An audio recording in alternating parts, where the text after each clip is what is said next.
Hi, Mary. Welcome, welcome, welcome. How Thank are you, you Lee. today? I'm great, thank you. Lovely to be here with you. I am so excited. I'm really, really curious about your path Mhm. and your story. So we're going to just jump right in. The beginning is what we start with here. So, what religion or spirituality, or just what was your experience growing up of that part of you? Yeah. Well, my name possibly gives a clue. So, Mary O'Brien, pretty classic Irish Catholic name. So, I grew up Catholic here in Australia. And Dad was very traditional Catholic, brought up in the old church, very devout, very good man, and, a good Catholic, but also a very good man. And Mum is Church of England. So, one of the things that was really interesting growing up was I always had a couple of perspectives to explore when it came to being taught about religion and God and life from the nuns at school. Um, and in those days, in the time when Mum and Dad married in the 50s, it was a really big thing for a Catholic to marry a non-Catholic, as they called them.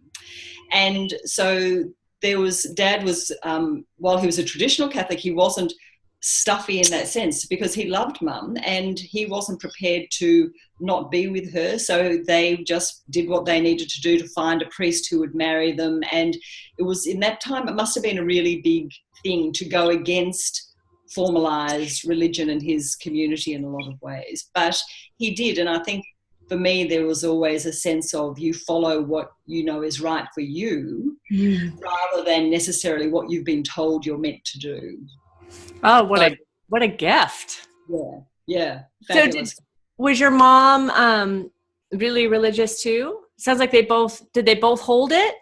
Yeah, Mum not as much. She spends her life praying. She's always praying, which is gorgeous. And would go to church, Christmas and Easter, the main holidays. So growing up as a kid, Christmas Day, my sister and I we'd go to Mass with Dad first thing in the morning, and then we'd come home, and then we'd go to church, to the Church of England church with Mum after that. So Christmas and Easter was a very, we built up our brownie points on those days going twice. So Mum wasn't as much as part of the formalised aspect of it other than those kind of key celebrations, but very always praying, very much believing in God and, a bigger picture and understanding of who we are and why we're here. So what was your experience? What were your thoughts about this? As a child, I always knew there was something other than just being here in the physical. And I remember, even in primary school and junior school, sitting with my best friend, and we would sit and talk for hours about the meaning of life and why we were here and what was our purpose. As kind of, I don't know, what we might have been 11 year olds. And so I was always curious. I always had a sense there was something more that we weren't being told by the nuns at school, because not for any reason other than it just wasn't part of the conversation. I think, particularly in those days. I'm talking about the late 60s. So unless we were part of the flower power movement, and in our life that wasn't it. There wasn't that larger conversation that was occurring. So I always wanted to connect differently. And I remember being lying in bed of a night as a little kid, and I'd pray really, really, really hard for the Holy Family to appear and talk to me. It was like I knew they were there. I just needed them to come and sit on the edge of the bed and have a conversation. Wow. Which now makes perfect sense, that of course the energy is all there to make have conversations with. I just didn't quite know how to do it at that age, at least not in the physical part of me didn't quite know how to do it. But it's interesting that you were calling that in Mm, so young, yeah. that that's what you wanted, a connection, and you wanted a communication, Mm, right? yeah. Knowing where you are now, right? It's interesting that in that young age, I wasn't doing that. Yeah, yeah, it was very much about I wanted that relationship, Mm. that connection and that relationship. And it was, possibly my earliest remembered experience of duality, of a knowing and a feeling and a physical experience that didn't seem to match it. And I think that created, confusion in a way. It didn't make sense to me why those two things didn't really match. Which, as a young kid, I think sets you off on a bit of an exploration to understand what's going on there. Yeah. So, how did it change over time? Well, I think I did what perhaps a lot of us do as we grow up. We think we have to grow up. Oh yeah. And so I put all that kind of, the more feeling, intuitive stuff to one side, and I focused on, getting married and going to university and having a career and doing all of those things. And I moved very much into my thinking space. So unless I could think it and make sense of it, I really didn't give it a lot of credence. And it meant, therefore, for a long time, I didn't really think about energy. And I didn't continue as a practicing Catholic beyond, I don't know, maybe I was about 16, where I, stopped going to Mass and stopped doing that in a formal way and started just separating from that path, I suppose, from that traditional path. And it wasn't until I was in my early 20s, I think, that a friend introduced me to a local centre where they did chanting and meditation, and there was a guru from India, and I just loved it. It was like there was something about coming back into an area and a conversation which was more than just the physical. And I couldn't quite I couldn't rationally explain it. So the thinking me couldn't really understand why I was so drawn to it, but it was such a strong joy when I would be in that space meditating or chanting or listening to the spiritual teachings, that I just went, well, it doesn't make sense, but I love it, so I'm here. Nice. Yeah. So you did what we're supposed to do, right? Create a life, get a job, do all these things. When did you get married to your husband? Is this when did you meet? Well, no, this is my first marriage. Okay. And then when that ended, that was another real catalyst for exploration, I think, as it is for, so many. There's suddenly a sense of who I thought I was in that relationship, what I thought my life was going to look like, what I thought my future was, suddenly wasn't. Yeah. And so it was a real sense of, well, okay, now what? Yes. Who am I going to be now? And it was, it's an interesting one, Leslie, because it was, a really painful and difficult time. And yet, all the way through it, I had this contradictory but deep knowing that whatever was coming next was going to be amazing. And again, it was that duality. It was a confusing state of being, heartbroken and yet excited about what was coming next. So I really then, I chose to focus on that what's next energy, rather than, lamenting the past and what could have been.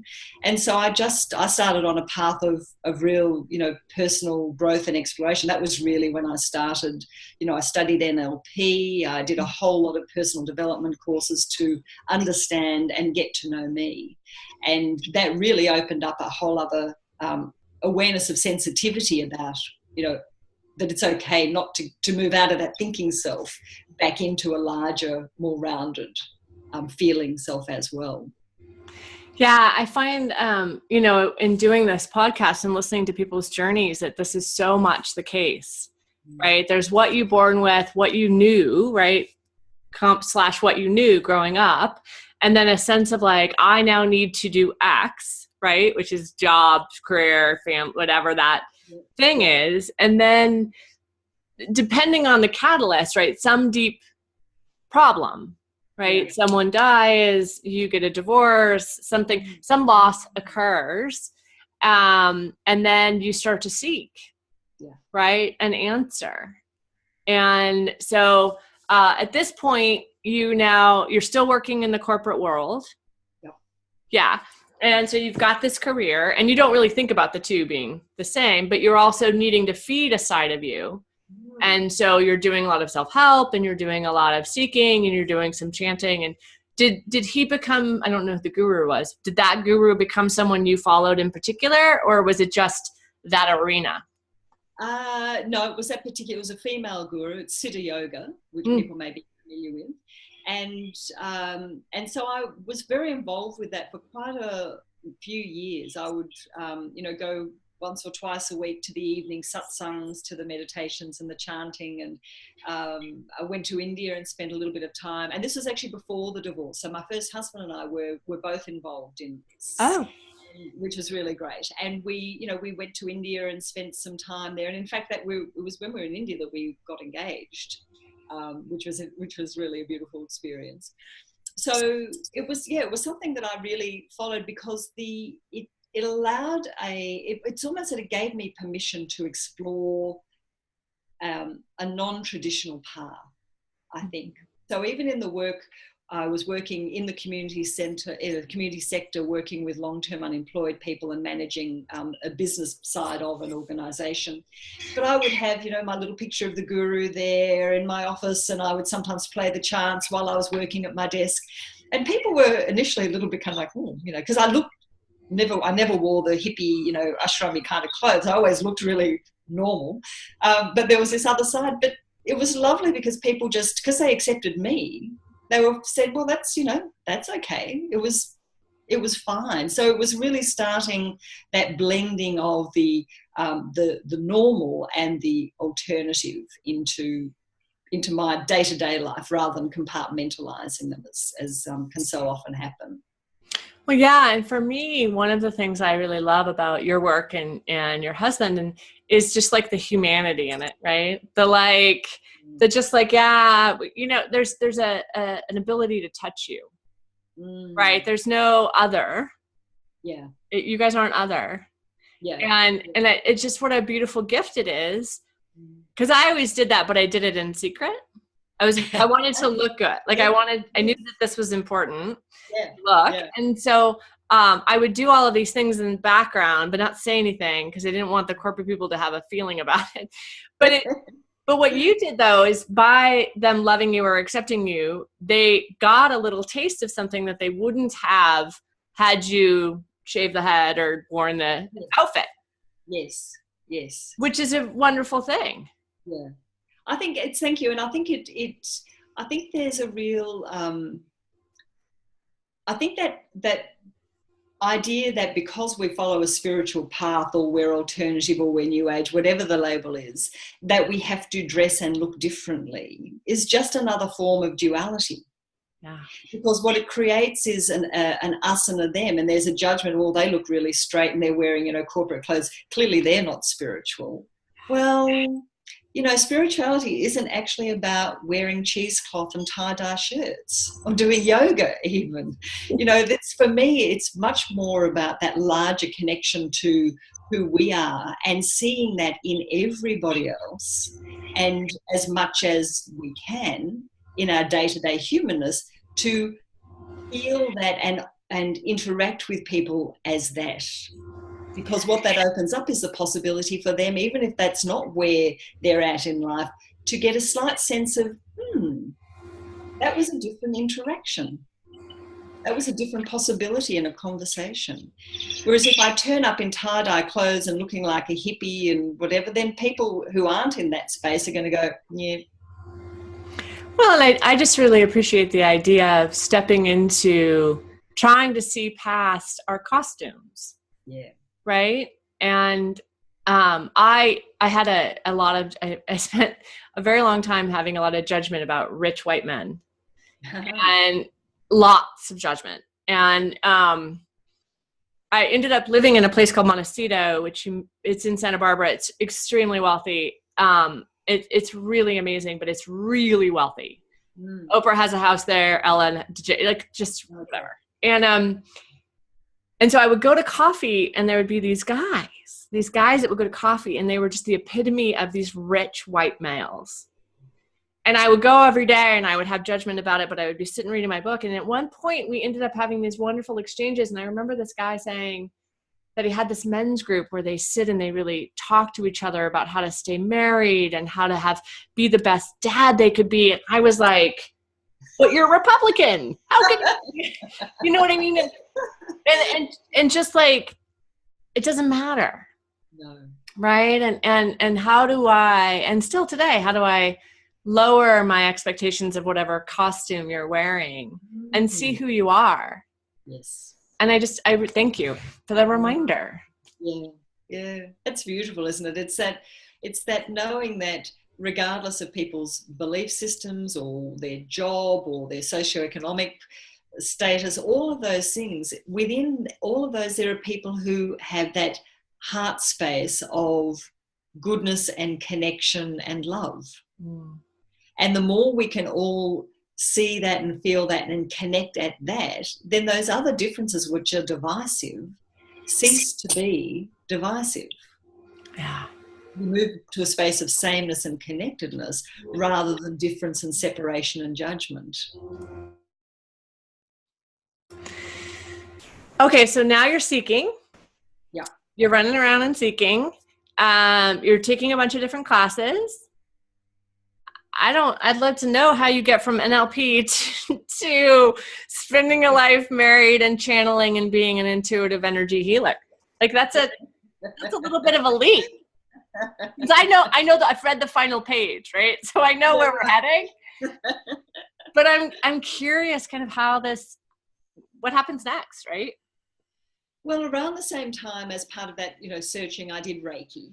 Oh, yeah. I did level 1 and 2 and really enjoyed it, but was still much in that thinking space. And so I remember in the class saying to the teacher when we were doing the Reiki 2, for the distant healing, and the exercise was to see an apple. And I asked the question, I said, so I don't know if I'm actually seeing an apple or if I'm making up seeing an apple. Like my thinking just kept getting in the way of it all. So what was interesting though was because of that, I started to think, well, I'm clearly not an energy kind of person. I discounted that. I had this whole story and identity that, I'm the logical, rational one, and I just don't feel energy. And I love it, and I love spirituality, and I love connecting, but I don't actually experience it because I had a whole story about what it was meant to look like when you do, and what you're meant to, you're meant to get the amazing bells and whistles and the seeing colors and things. I get really none of that. Day one. Yeah, day one. I get none of that. Even when I used to go to the ashram with my first husband and we'd do the meditation, and he would have these amazing experiences. He'd be floating off into the universe, and there'd be colours appearing, and I'd be, well, I felt it was relaxing, but that was kind of the extent of it. So I thought all along that I was this, spiritual failure, clearly remedial, clearly not very good at it. But it's interesting to ask that question, Leslie, because I don't even know in a way how it changed, other than I just kept following the breadcrumbs, I suppose, of what interested me next. Where was my energy drawn? And so I would just keep exploring things that I was curious about, really. It was what opened something new for me. So eventually I ended up teaching a modality called Psych K, which comes out of the US, psychological kinesiology. So hold on one second. What I really want to say, though, is that I love the fact that what I heard you say is that you stopped trying to get somewhere and you started just saying that the next step is what I should do, right? That's interesting. That's where I should go now. Yes. Right. And it's so hard as a human being for me to constantly come back to that. Yeah. Right. Because I see a thing, I want that. And I could, head west, right? Head in a direction. But the real work is doing what you just said, which is relaxing at the moment, even when you feel a failure, relaxing into, well, okay, I'm a failure, but I still find this really fascinating. I'm going to go do that. Yeah. Right? Yeah.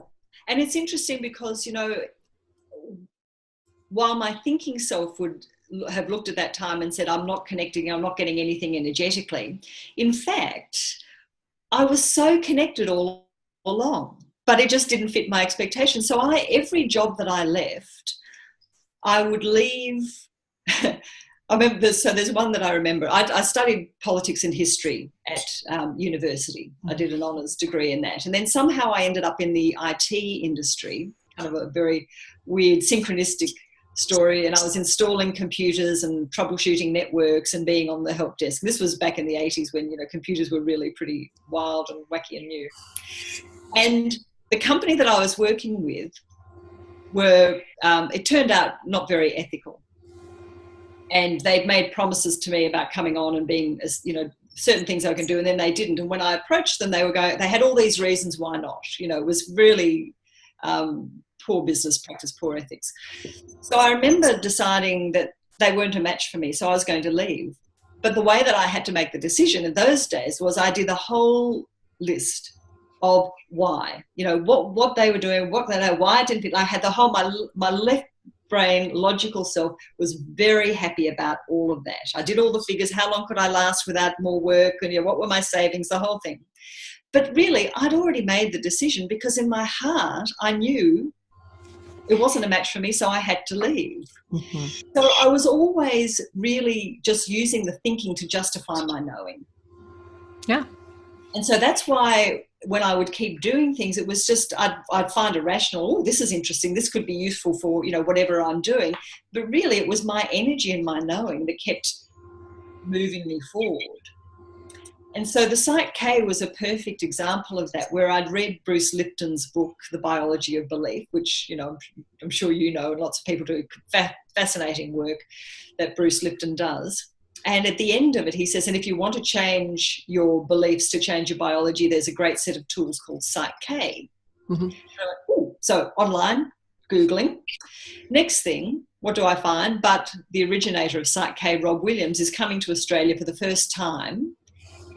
I think it was somehow 5 weeks or 2 months or something later. So did the course, absolutely loved it. It was a wonderful blend between the thinking and the energetic. So it was for where I was at that time, it was perfect. And so then I became an instructor and started teaching that. And that was really, I think, a powerful time for me, because it really allowed because you use muscle testing, it allowed me to validate and verify what I was getting intuitively. So it allowed me to trust and to accept my knowing. Yeah. Which was really, such a powerful piece. So that was really, I suppose in Site K, I moved much more into energy more overtly in the workshops, because there was talk about, the higher self, and that was part of the conversation. Mm-hmm. And it was around that time that following my energy rather than my thinking, there was a local marketing business evening put on by the local council for small businesses. And so I read it and I thought, oh, well, this could be interesting. And I went along and I said to Gary, my husband, I said, do you want to come as well? And he said, oh, no. And there were 2 talks. He said, oh, I might come along to the second one. I'll see how I go. So I went along and it was interesting. He came to the second part. At the end of it, the young couple who were running it, we ended up in a corner of the room talking to them about their work, but really talking about universal intelligence. How do you connect in to this energy and information that's up here, not just the energy and information on the physical plane? The rest of the room was talking about return on investment and how to strategize your marketing. And we're in this, invisible little bubble having this completely weird and wacky conversation.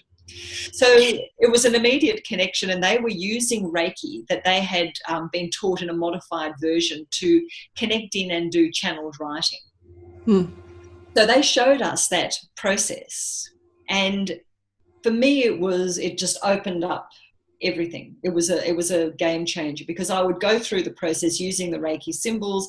I'd connect into my own larger knowing, and I would sit and start channeling and getting masses of information. Pages and pages of channeled wisdom was coming through. And I think at that point it was me, but there was also, I was channeling something larger, because the level of information about dimensionality and stuff that I had no understanding about, had never read about, was quite extraordinary. Gary had learned at the same time, and he wasn't getting anything. So he would sit there, he'd go through the process, and then he'd, wait. And when something started to come through, as he opened his eyes to write, it was as though he'd just lose the connection. He couldn't stay in that connected space and write. So I said, well, let's just sit down and you go through it. And instead of writing it, you just, whatever you get, you talk it and I'll scribe. And my thought was he'd get into the swing of it, and then I'd give him his book and he'd continue, and then I would just go back to my merry way. And that was the first time that the channeled energy called Dzar that we now work with came through and spoke to us. Wow. So it wasn't planned. It wasn't part of a step-by-step thing. It just evolved. But I mean, it kind of was like you were trying to channel.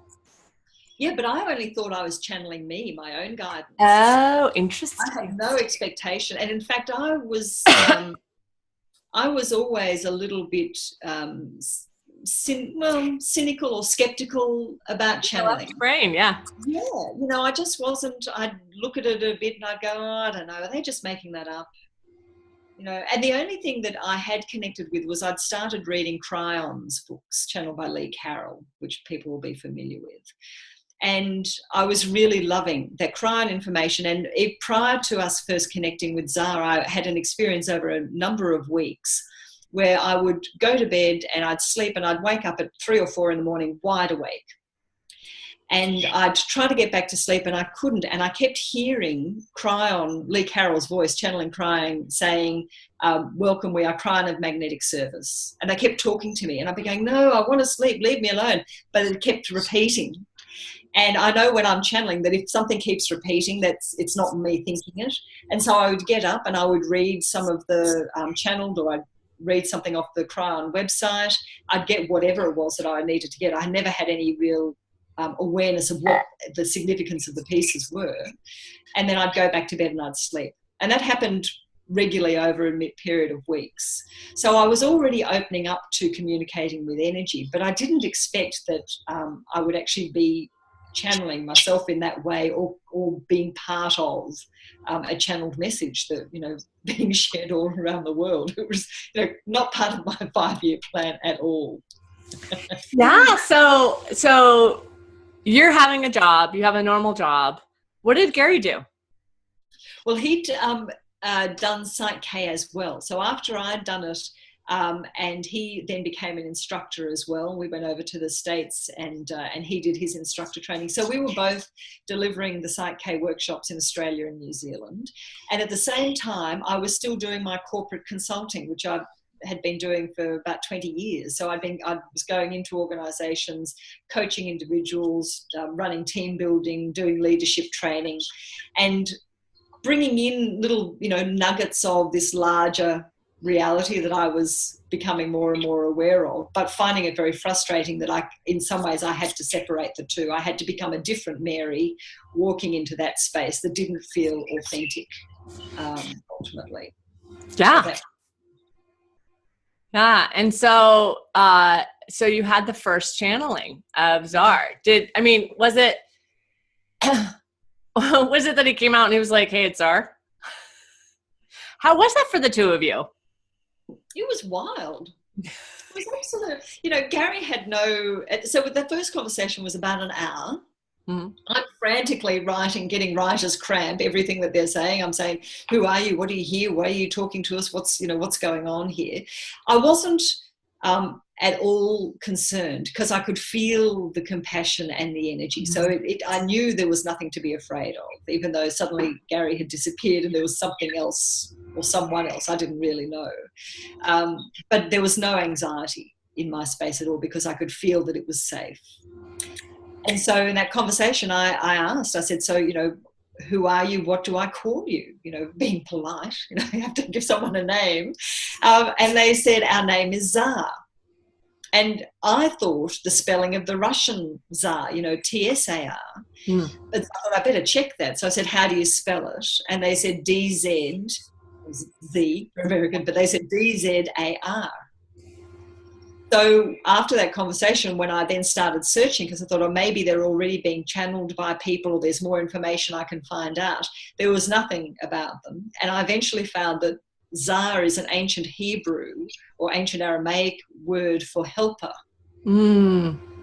So that first conversation was very moving, and because there was for me a real knowing of reconnecting to something that I had been connected to and known, well, forever, really, just not consciously in this lifetime. And so it was a very moving reunion. Yeah. It was beautiful. Yeah, I gotta say, you and Gary have channeled for me and my husband and I, and for those of, and, I have a very strong left brain. And yet I'm really open to these things, right? And so at the end of the day, what I can say about it is people can believe it or not believe it, whatever, right? It absolutely altered me, and in a knowing and internal way that is hard to put words to. Yeah. And so I can get really heady and take the words, what was said, and like, what did they say, and how was this thing, and what did Gary do versus what did she do, and you know what I mean? Like, I can get really analytical about it, which is fine, right? If you want to do that. But at the end of the day, within an hour, I shifted from a place of fear, doubt, insecurity, and unknowing to surrender and beauty and feeling connected to source. Ultimately, right? And so I can imagine, so this is my promo for Dzar and for marrying Gary, which is like, I have sent so many people to you. Everyone, I just like, just shut up and go. Just, it doesn't even matter. You don't have to understand it. You don't have to think about it. Just go have a session and then we'll talk, and that's it. And because I think what you're describing, Leslie, and thank you for sharing that, because it's beautiful for us to hear and feel what is possible. Because what happens in a conversation with Dzar is that it's all about the frequency and the energies. You're saying, yes, there are words that are said, and yes, there's understandings and insights, but the power comes from shifting into a different place of connectedness to the larger energy that we are. And we amplify our knowing of that, because for me, it's my IT background. It's like we plug back into the mainframe. We re-download the clean version of the software without all the bugs and the viruses that have got in over, eons and lifetimes. And we start to be able to operate as that. We feel that as a knowing. And that then permeates into how we interact, how we see things. But it's a powerful shift, just that energetic change. Yeah, I have a woman who I've worked with for a really long time, probably about 7 or 8 years. And I talked to her and she said, what happened?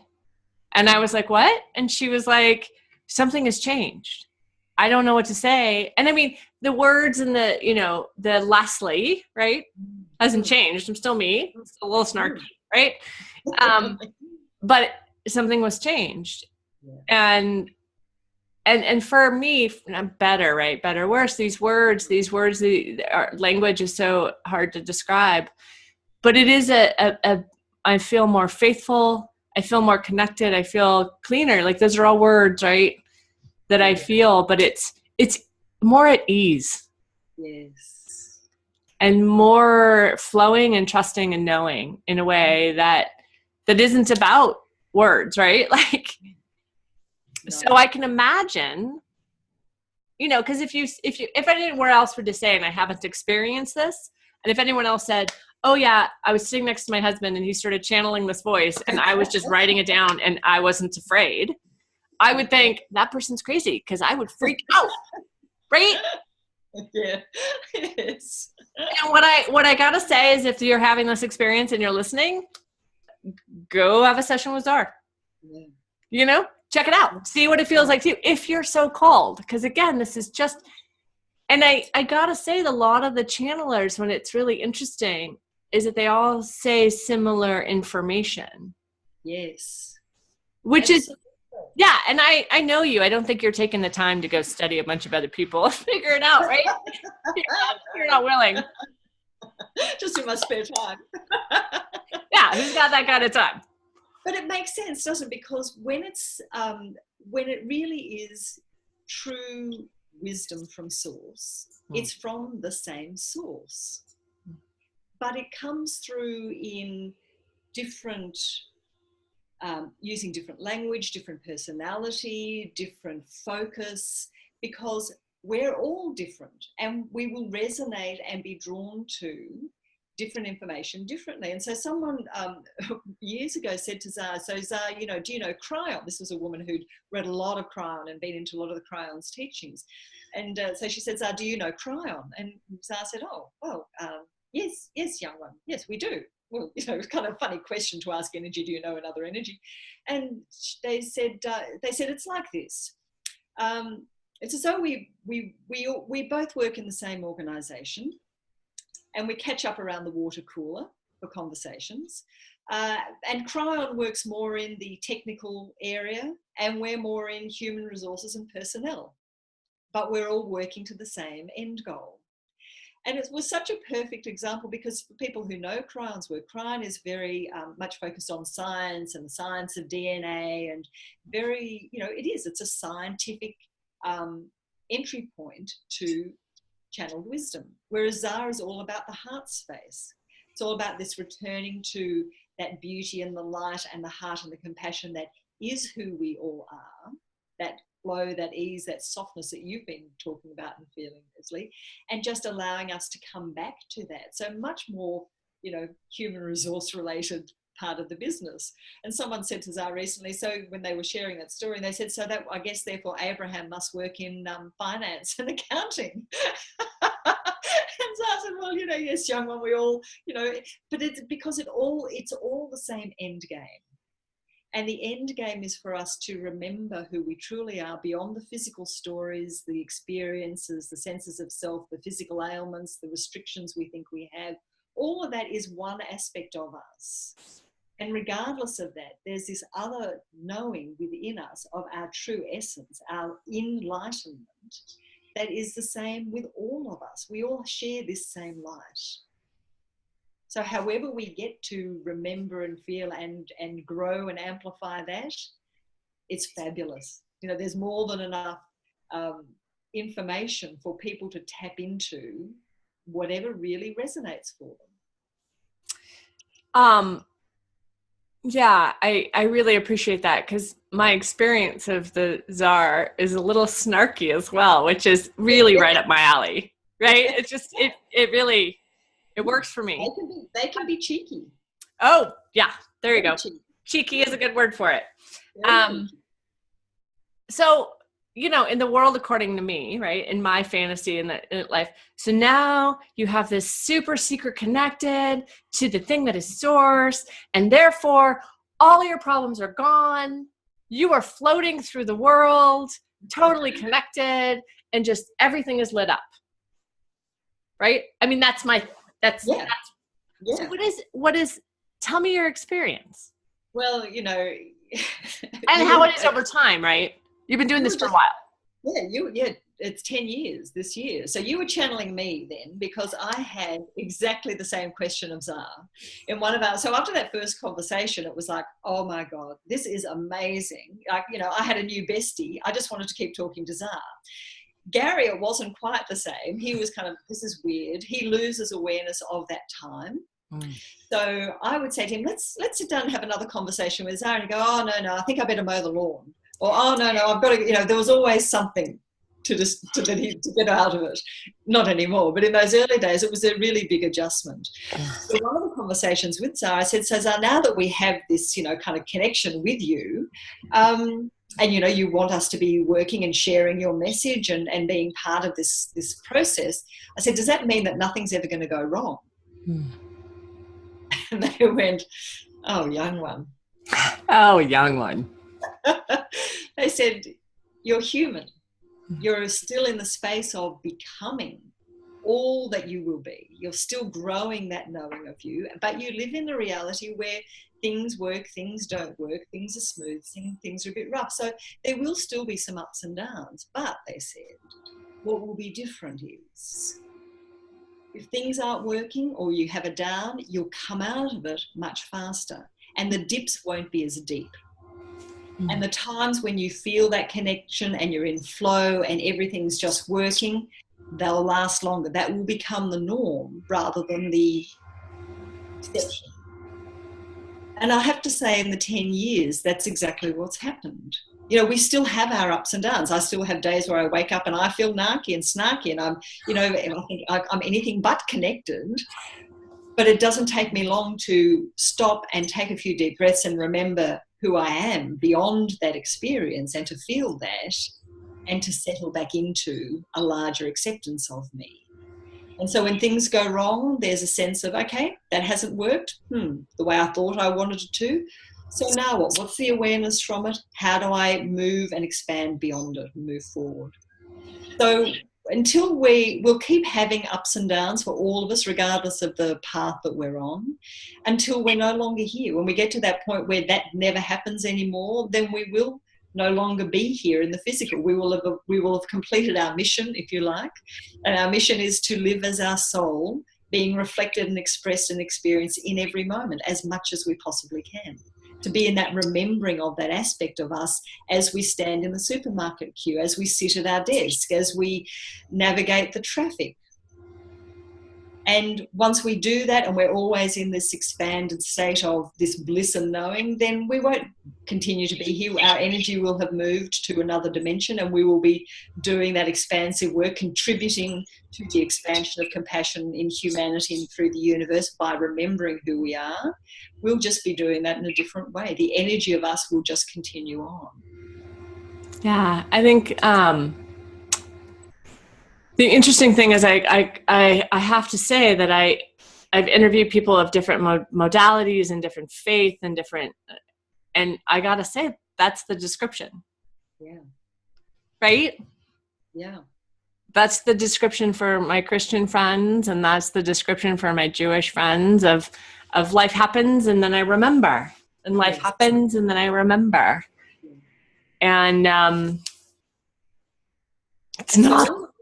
Yeah, and so all of the work that we do, all that we share with Dzar is that ways for us to stay in that remembering more often than not. So we become less forgetful of who we truly are. We stay in that remembering and that knowing of who we are more and more and more. And that makes life easier. It makes our relationships different. It allows us to, it changes the story for us, and so it changes the stories we have for everyone around us and for the world. That's the ripple effect of the change that we create by remembering who we are more. Yeah. It feels complete to me. I'm wondering, does it feel complete to you, Mary? Well, it does. It's been lovely exploring and chatting with you, Leslie. Thank you. It's fun to kind of sit and reflect, because we don't always get a chance to do that in the busyness of, well, being who we are, to kind of take that time to look back and go, oh yeah, that was the journey. That was the, you know, they were the paths. And it's just so lovely to me to hear the synchronicities that, you know, again, it doesn't matter what your faith is. It doesn't matter what you call it. It's still these series of synchronicities that get you to this place that you are today. And that allows me to have a little more freedom in my day as I move forward, right? If it were true yesterday, it will probably be true tomorrow. So how do I move forward following the yellow brick road, right? The lit up road, instead of worrying so much about my destination. Yes, exactly right. And there's, you know, in that, when it reminds me that the way for me now that I live more and more and pretty consistently now is that when I'm looking to what's next, whereas before I was always being led by my energy, I just didn't know it.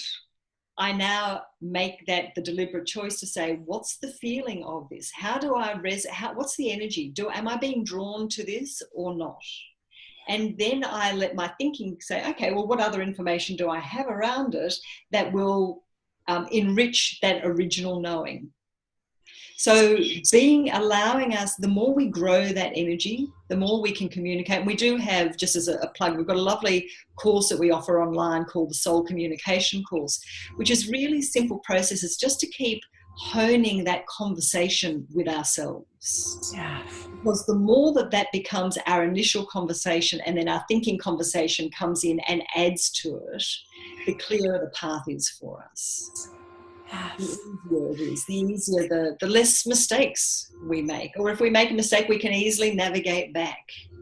Well, and all of ways to find Dzar and Mary and Gary are going to be in the liner notes, but they're also at the Path to Dzar, DZ, the Path of Dzar, DZAR.com. Yeah, I also really appreciate the fact that there's so much of today's world is all about the brain and the physical part of our lives. And then it's easy to like swing back into, no, it's all energy and spirit, right? And that's not true either. And it's the combination. And so you just said it, it's about knowing, it's about following your heart. How does that feel?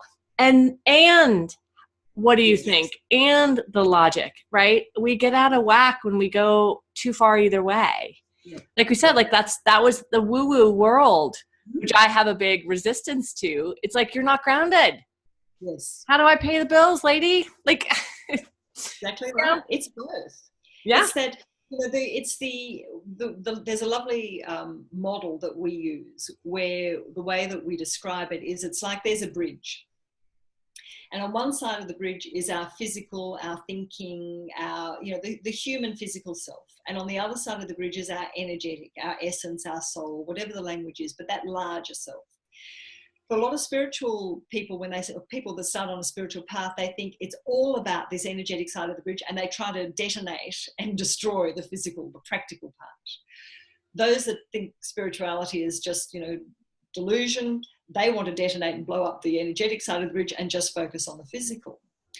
What we do in all of our work is we say the journey is you stand at the top in the center of the bridge and you bring both of those together into harmony and balance and collaboration. And our journey in the physical is we move from one side to the other of the bridge. And that's okay. That's us learning how to live as this enlightened self. So we just recognize, okay, if I'm caught up in the physical, that's all right. The energetic me is still there. The other side of the bridge hasn't gone anywhere. I just use the awareness and acceptance and compassion of my love to self to say, all right, I'm going to allow myself to come back more to the center for however long that may be. It may just be for a minute, and then I get caught up in a drama again. But the more we do that as a practice, moment by moment, we start to live as this collaboration of human and physical. And energetic and soul. That's the joyful path. That's where the ease and the grace of being human in a world knowing that there's more becomes possible for us. It's so beautiful. Thank you so much. So if you were driving, please don't take any notes. If you're listening in the car, but go to coachleslie.com/podcast. All of the information about Mary and her work is there. And I can't encourage you more if you're called, right? Go inside, see if this work calls you, listen to your logical brain, and see what happens next.